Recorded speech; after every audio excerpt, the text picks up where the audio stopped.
Hi friends, நான் உங்க கணேஷ் ராகவ். இன்னைக்கு நம்ம ஒரு மிக முக்கியமான ஒரு பெருமாள் கோயிலுக்கு போறோம். 108 திவ்ய தேசத்தில் ஒரு திருத்தலம். அந்த ஒரு கோயிலுக்குள்ள 4 திவ்ய தேச பெருமாள் இருக்காங்க. ரொம்ப மிகப்பெரிய பிரம்மாண்டமான பெருமாள். வேற எங்கும் இல்லாத அளவுக்கு திருவிக்கிரம பெருமாளா, உலகளந்த பெருமாளா இந்த கோயில்ல பெருமாள் இருக்காரு. கிட்டத்தட்ட ஒரு 30 அடிக்கு மேல இருப்பாரு அவருடைய உயரம். அது மட்டும் இல்லாமல் இன்னைக்கு அந்த கோயிலோடைய கும்பாபிஷேகம் குடமுழுக்கு அப்படின்னு சொல்லணும். அந்த நிகழ்வில் போய் நம்ம கலந்துக்க போகிறோம். இந்த ஒரு காணொலியில் அந்த கோயில் பற்றியான விவரங்கள், அந்த கோயிலுக்கும் எனக்கும் உள்ள மெமரிஸ் கனெக்ட், அது எல்லாத்தையும் நம்ம தெரிஞ்சுக்க போகிறோம். அது மட்டும் இல்லாமல் இந்த கும்பாபிஷேகத்தை எப்படி நடத்துகிறாங்க அதையும் நம்ம பார்வையிட போகிறோம், தரிசனம் பண்ண போகிறோம். இப்போ நம்ம அந்த கோயிலுக்கு போகலாம் வாங்க. கூட இன்னைக்கு ஜெயஸ்ரீயும் வராங்க. ஜெயஸ்ரீ, எப்படி ஃபீல் பண்ணுறீங்க? ஒரு க்ரௌடான ஒரு நிகழ்வுக்கு போக போகிறீங்க, எப்படி ஃபீல் பண்ணுறீங்க? கஷ்டமா தான் இருக்கும். சாமி போய் பார்க்கலாம். சரி, ஓகே, வாங்க போகலாம். உங்கள் கிட்ட தெரியுதுங்களா? அது கோயில் தேர், அதுக்கப்புறமா கோயில் கோபுரம். 10:30 மணிக்கு மேலே ஸ்டார்ட் ஆகுதுங்க இந்த குடமுழுக்கு. நம்ம இப்போது சீக்கிரமாகவே வந்துட்டோம். ஒரு 8:30 மணி அளவில் வந்துட்டோம். நம்ம போகலாம், உள்ளே போகலாம். இந்த கோயில் உள்ள என்ன எனக்கு கனெக்ஷன் அப்படின்னு கேட்டிங்கன்னா நான் அது பின்னாடி சொல்கிறேன். நம்ம இப்போ கோயிலுக்கு போகலாம். நல்லா வர்ணம் தீட்டியிருக்காங்க, நல்லா இருக்குது. உலகளந்த பெருமாள் கோயில், காஞ்சிபுரம். 108 வைணவ திவ்ய தேசங்களில் இது ரொம்ப முக்கியமான ஒரு திருக்கோயில். ஏன்னா இந்த ஒரு கோயிலுக்குள்ள 4 திவ்ய தேச பெருமாள் இருக்காங்க. ஆழ்வார்களால் மங்களாசாசனம் செய்யப்பட்ட 4 பெருமாள் இங்க இருக்காங்க. திரு ஊரகம், திரு காரகம், திரு கார்வானம், திரு நீரகம் அப்படின்னு சொல்லிட்டு 4 திவ்ய தேச பெருமாள் இங்க இருக்காங்க ஒரே கோயில்ல. இது வேற எந்த கோயிலுக்கும் இல்லாத ஒரு தனி சிறப்புன்னு சொல்லணும். அது மட்டும் இல்லாம இங்க இருக்கிற பெருமாள், உலகளந்த பெருமாள், இவர் 35 அடி உயரங்க. நின்ற கோலத்தில் இருக்கிற பெருமாள்லேயே மிக உயரமான பெருமாள் இந்த பெருமாள் தான். திவ்ய தேச பெருமாள்ல மூலவர் அவ்வளோ உயரமாக பிரம்மாண்டமாக இருப்பார். இந்த காணொலியை முழுமையாக பாருங்கள். பிடிச்சிருந்தா லைக் பண்ணிக்கோங்க. நம்ம சேனலை சப்ஸ்கிரைப் பண்ணலன்னா சப்ஸ்கிரைப் பண்ணிக்கோங்க. இந்த பதிவை நிறைய பேருக்கு பகிர சொல்லுங்கள், பகிருங்க. இப்படி நீங்கள் பகிர்றது மூலயமா இந்த கோயிலோடைய வரலாறு, புராணம், இந்த கோயிலோடைய இந்த ஒரு நிகழ்வு நிறைய பேருக்கு போய் சேருங்க. இப்போ நம்ம கோயிலுக்கு போகலாம் வாங்க. இப்போ நம்ம கோயிலுக்கு போகிறதுக்கு முன்னாடி ஒரு சின்ன தகவலுங்க. நம்ம கடை திருக்கச்சி ஹேண்டிகிராஃப்ட்ஸ் காஞ்சிபுரத்தில் இருக்குங்க. இங்கே சுவாமியோடைய பித்தளை சிலைகள் இருக்குது, இங்கே விளக்குகள் இருக்குது. இதெல்லாம் நீங்கள் ஆர்டர் பண்ணிக்கலாங்க. கான்டாக்ட் நம்பர் இங்கே டிஸ்பிளேயில் தெரியுது. அது மூலயமா நீங்கள் கால் பண்ணி இல்லை வாட்ஸ்அப் பண்ணி ஆர்டர் பண்ணலாம். இல்லைனா நேராக கடைக்கு வந்தும் பார்க்கலாங்க. இந்த கடை ஏகாம்பரநாதர் கோயில் சன்னதி தெருவில் ஏகாம்பரநாதர் கோயில் கோபுரத்துக்கு முன்னாடி இருக்கிற 4 கால் மண்டபத்துக்கு பக்கத்தில் இருக்குங்க.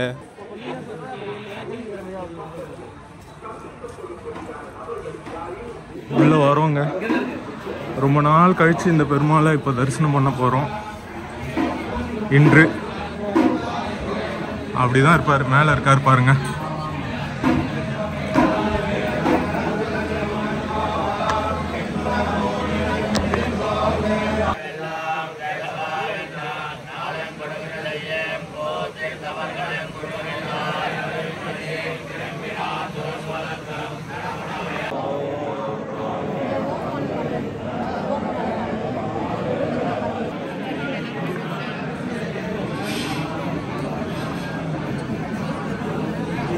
சுவாமி விமானம்ங்க, அதுதான் பிரம்மாண்ட விமானம்.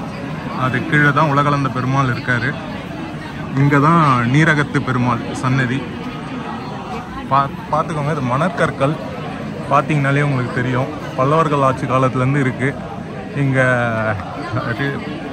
இப்போது காலமாயிட்டார் நாகசாமின்னு சொல்லிட்டு ஆர்கியாலஜிஸ்ட், ஹிஸ்டோரியன். அவர் இந்த கோயில் தான் காஞ்சிபுரத்துலேயே பழமையான கோயிலாக இருந்திருக்கும் அப்படின்னு சொல்கிறாருங்க, அப்படின்னு நம்புகிறார் அவர். ஏன்னா இது கொஞ்சம் நல்ல கீழே இருக்குது, சென்டர் ஆஃப் தி சிட்டியாக இது இருக்கிறதுனால இந்த கோயில் மிக பழமையான கோயிலாக இருந்திருக்கும் அப்படின்னு நம்பப்படுதுங்க. இந்த கோயிலோடைய புராணம் என்ன அப்படின்னு கேட்டிங்கன்னா, மகாபலி சக்கரவர்த்தி அப்படின்னு சொல்லணுங்க. அவர் அசுரன், பிரகலாதனுடைய பேரன். அவர் ஒரு யாகம் பண்ணுறாரு, இந்திர பதவி அடையணும் அப்படின்னு சொல்லிட்டு. அது நடக்கக்கூடாது அப்படின்னு சொல்லி இங்கே வாமன அவதாரம் எடுத்து சின்னதாக பெருமாள் வராரு. 3 அடி நிலம் கேட்குறாரு. 3 அடி நிலம் தானே கொடுக்கலான்னு கொடுக்கும்போது இங்கே பெருமாள் உலக அளந்த பெருமாளாக பிரம்மாண்டமாக ஒரு ரூபம் எடுக்கிறாரு. விண்ணுலக ஒரு காலால் அளக்கிறாரு. அடுத்து உலகத்தில் ஒரு கால் வைக்கிறாரு. அடுத்த அடி எங்கன்னு கேட்கும்போது மகாபலி சக்கரவர்த்தி என் தலையில் வைங்க அப்படின்னு சொல்லும்பொழுது தலையில் வச்சு அவர் அப்படியே பாதாளத்துக்கு அழுத்திடுறாரு. அந்த நேரத்தில் பாதாளத்தில் பெருமாள் அவருக்கு அந்த காட்சி தரணும்னு மகாபலி சக்கரவர்த்தி வேண்டிக்கிறாரு. பாதாளத்தில் நாகங்கள் இருக்கும். அதனால் நாக ரூபமாக இங்கே பெருமாள் மகாபலி சக்கரவர்த்திக்கு காட்சி தந்திருக்காருங்க. அந்த ஒரு திரு ஊரக பெருமாள், அந்த நாக வடிவில் இருக்க பெருமாளும் இந்த கோயிலுக்குள்ளே இருக்காரு. இன்று இந்த கோயிலுடைய குடமுழுக்கு கும்பாபிஷேகம்ங்க. அதை தான் நம்ம இன்னைக்கு பார்க்க போகிறோம். அது மட்டும் இல்லாமல் இந்த பெருமாள் பற்றியும் இந்த கோயிலை பற்றியும் தெரிஞ்சுக்கிட்டோம். இன்னும் இந்த கோயிலுடைய வரலாறு என்ன அப்படின்னு கேட்டிங்கன்னா, கிட்டத்தட்ட 1300 ஆண்டுகளுக்கு மேல் பழமையான கோயிலுங்க இந்த கோயில். ஏன்னா இந்த கோயிலில் பல்லவர்களுடைய கல்வெட்டு குறிப்புகள் இருக்குது. 3ஆம் நந்திவர்மனுடைய கல்வெட்டு குறிப்புகள் இருக்குது. அதன் பிறகு ராஜேந்திர சோழன், அதுக்கப்புறமா 1ஆம் குலோத்துங்க சோழன், 2ஆம் ராஜாதிராஜ சோழன், 3ஆம் ராஜராஜ சோழன் அப்படின்னு நிறைய பல்லவர்கள் சோழர்களுடைய கல்வெட்டு குறிப்புகள் இங்கே இருக்குது. அதன் பிறகு இங்கே சம்புவராயர்களுடைய கல்வெட்டு குறிப்புகள் இருக்குது. விஜயநகர அரசு இந்த கோயிலுக்கு திருப்பணிகள் பண்ணியிருக்காங்க. ரொம்ப பழமையான முக்கியமான ஒரு திருக்கோயில் இந்த திருக்கோயிலுங்க. காஞ்சிபுரத்துடைய மையப்பகுதியில் இந்த கோயிலானது அமைந்திருக்கு.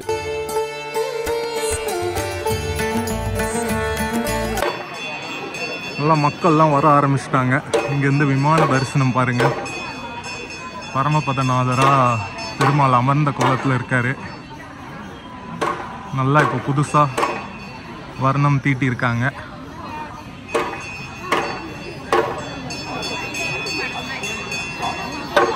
இது என்ன மரம்?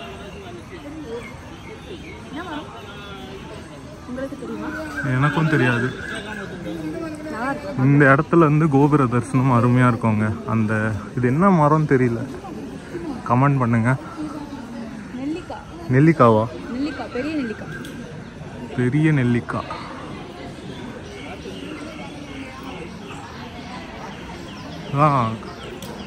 காரகம், திருக்காரகம் பெருமாள் திவ்ய தேசம் இங்கே இருக்குது. அங்கே தாயார் சன்னதி.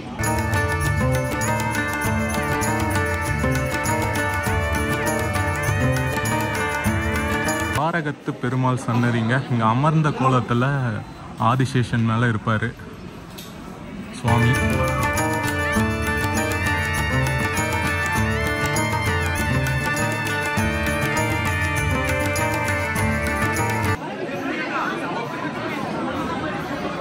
இங்கே பாருங்க, மணக்கற்கள்னால கட்டப்பட்டிருக்கு தாயார் சன்னதி.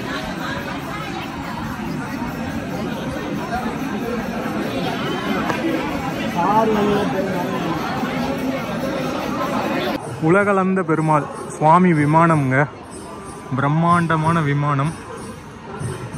நம்ம விமானத்தை போய் நம்ம தொட்டு பார்த்துட்டு வருவோம். பாருங்க, கருடன். சுவாமி விமானத்தை தொட்டுக்கலாங்க.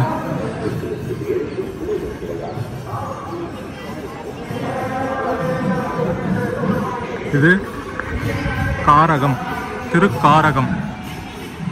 இங்க அமர்ந்த கோலத்தில் இருப்பார். நாகத்து மேல, ஆதிசேஷன் மேல அமர்ந்த கோலத்தில். அது தாயார் விமானம். அங்க கார்வானம். இது கோயில் கோபுரம். அங்க அந்த பக்கம் நீரகம், திருநீரகம்.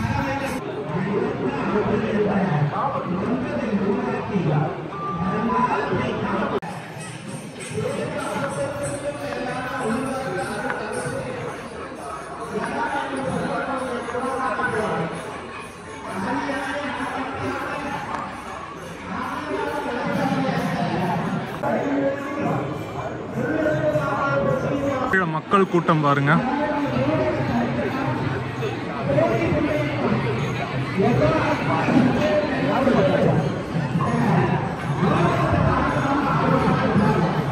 அற்புதமான காட்சிங்க. விமான தரிசனம். ஒரு கும்பாபிஷேகத்தை, ஒரு குடமுழுக்க பார்க்கறது மிக புண்ணியமான விஷயம்னு சொல்லுவாங்க. கோயில் புதுசாக கட்டின கோயில், இல்லை கோயில் புதுப்பிக்கப்பட்ட கோயிலுக்கு இந்த மாதிரியான கும்பாபிஷேகங்கள் நடத்தப்படும். இந்த கும்பாபிஷேகம்ன்றது இந்த புனித நீர், இங்கே யாகம், அதில் மந்திரங்கள் அதெல்லாம் ஓதப்பட்டு புனித நீரானது கலசங்கள், கோயில் சுவாமி அவங்க மேலே வந்து அபிஷேகம் செய்யப்படும்.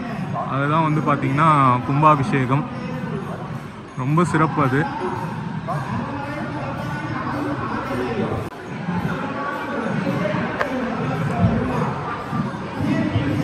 அமர்ந்த கோலத்தில் சுவாமி பரமபதநாதரா, மேலே கீர்த்தி முகம், கீர்த்தி முகத்துக்கு கீழே பூதங்கள். அற்புதமாக இருக்குங்க.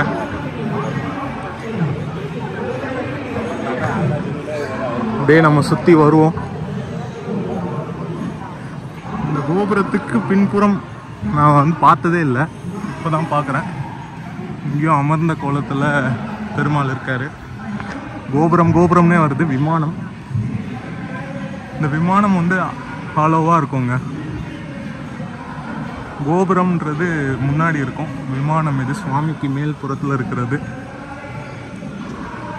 விமானத்துக்கு பக்கத்தில் வந்துட்டோங்க. இன்னும் கொஞ்சம் நேரத்தில் கும்பாபிஷேகம் நடைபெறும். குடமுழுக்கு. இந்த கோயிலுக்கும் எனக்கும் உள்ள கனெக்ட் என்ன அப்படின்றத நான் உங்ககிட்ட சொல்லணும். என்னன்னா, சின்ன வயசுலேருந்து, அதாவது குழந்தையிலேருந்தே இந்த கோயிலுக்கு வந்து எங்கள் அம்மா என்னை தூக்கிட்டு வருவாங்க. சனிக்கிழமைனா நிறைய கோயிலுக்கு போவாங்க. இங்கே பஸ் ஸ்டாண்ட் உள்ள திரிகால ஞானேஸ்வரர் கோயில், அதுக்கப்புறமா சித்திரகுப்தர் கோயில், அதுக்கப்புறமா சங்குபாணி விநாயகர் கோயில், அதுக்கப்புறமா இந்த கோயில் நான் வரும்போது ரொம்ப ஆச்சரியமாக இருக்கும். ஒரு சனிக்கிழமையும் வந்து சின்ன வயசில் வந்துட்டு இருப்போம். எப்படி இருக்கும்னா, இவ்வளோ பெரிய பெருமாளா அப்படின்னு ஒரு ஆச்சரியமாக இருக்கும். அவ்வளோ பெருசாக பிரம்மாண்டமாக இருப்பார், ரொம்ப அழகாக இருப்பார். முகம் வந்து கொஞ்சம் சப்பியாக இருக்கும், வயிற்றில் கொஞ்சம் சின்னதாக தொப்பை இருக்கா மாதிரி இருக்கும். அதுக்கப்புறமா கீழே வந்து பார்த்திங்கன்னா அந்த நாகமாக இருப்பார்ல, மகாபலி சக்கரவர்த்திக்கு வந்து நாகமாக பாதாள லோகத்தில் காட்சி தந்தார். அதே மாதிரி அங்கே ஒரு சின்னதாக நீங்கள் குனிஞ்சி பார்க்குற மாதிரி இருக்கும். அதுவும் ரொம்ப ஒரு வியப்பான ஒரு அனுபவமாக அப்போ இருக்கும். அந்த அளவுக்கு வந்து ரொம்ப கனெக்ட் உள்ள கோயில். ரொம்ப நாளாக வந்து நான் இங்கே தரிசனம் பண்ணல, ஏன்னா வந்து திருப்பணிக்காக மூடி இருந்தது. இப்போ தான் வந்து நம்ம தரிசனம் பண்ண போகிறோம். ரொம்பவே சந்தோஷமாக இருக்குது. இப்போல்லாம் மக்கள்லாம் இருக்காங்க, நிறைய பேர் இருக்காங்க.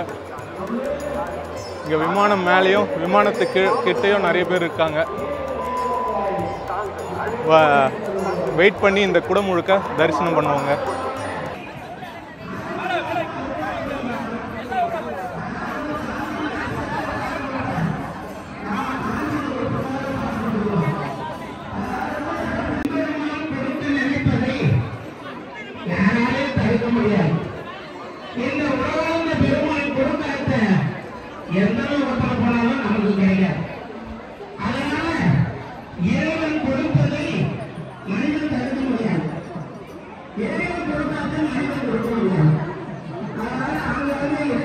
உட்காந்துட்டு இருக்கா கீழே.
அவர்களிடம் வாங்கி சாப்பிட வேண்டாம். திருட வரும் நபர்கள் பெண்களாகவும் வயதான மூதாட்டியாகவும் அல்லது கர்ப்பிணி பெண் கிடையாது. காவல்துறை தங்கள் உணவைகள் பொருட்களை பத்திரமாக பார்த்துக் கொள்ளவும். உங்களுக்கு அறியாமலேயே திருடர்கள் இருக்கலாம். நீங்கள் அணிந்திருக்கும் நகைகள் கவனம் தேவை. உங்களுக்கு அழிப்பமில்லாத நபர்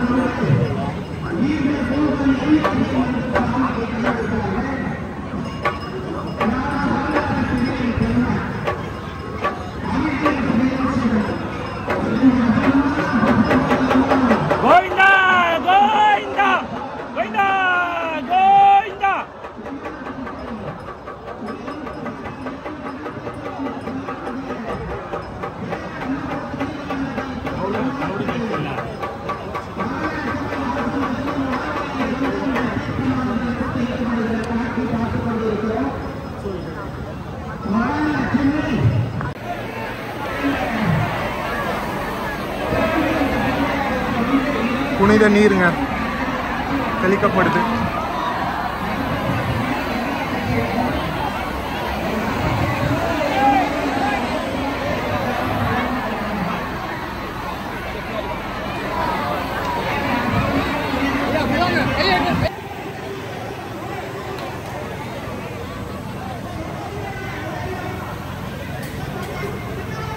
இப்போதாங்க நம்ம மேலே படுது.